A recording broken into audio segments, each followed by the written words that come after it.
est-ce que tu arriverais à faire un parallèle entre l'intrication quantique et la médiumnité?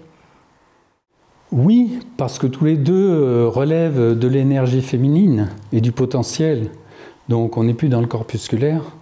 Donc qu'est-ce que ça veut dire que j'ai de la médiumnité? Ça veut dire que je suis capable de sortir de mes connaissances, d'oublier tout ce que je sais, pour aller à la quête d'une information, ce qui est exactement le principe de l'intrication. C'est un transfert d'information. Donc, on va prendre un exemple, je vais essayer de prendre un exemple simple. Si je me projette émotionnellement sur une étoile qui est à 10 années-lumière, sur l'étoile, qu'est-ce que je vois? Je vois ce qui se passait ici il y a 10 ans.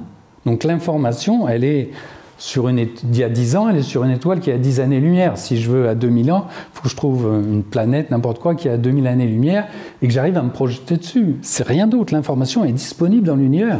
Le tout, c'est d'aller la chercher. Et on y va comment? Sortir du mental, parce que mental vient du mot français mentir. Donc c'est son nom, je suis un menteur compulsif. Donc il a énormément d'avantages, il ne faut pas le détruire, mais il faut quand même le remettre à sa place de temps en temps et laisser l'intuition par le foie. C'est par le foie que ça va. C'est pour ça que les grands médiums sont alcooliques, parce qu'à force de capter, ils disent au foie « Tiens, prends ça sur la tête ». Tous les grands médiums étaient des alcooliques. Et du coup, on calme le mental?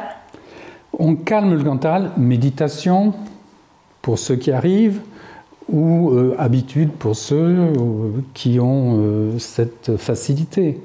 Ça dépend du niveau de formatage du mental.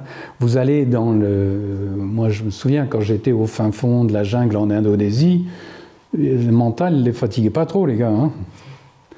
Ils captaient énormément. Notre problème, ce n'est pas que nous ne sommes pas capables de capter. C'est le même problème avec la vue. On a les bâtonnets périphériques. Mais à force d'être concentré sur des livres, sur des écrans et autres, on n'utilise que le centre. Donc aujourd'hui, vous avez une paire de lunettes avec des trous, des tout petits trous, qui vous forcent à ne plus voir par le centre. Vous êtes obligé de réactiver les bâtonnets périphériques. Et vous réaugmentez, au lieu de devenir myope, vous réaugmentez ou vous maintenez votre vision. C'est le même principe. Intéressant.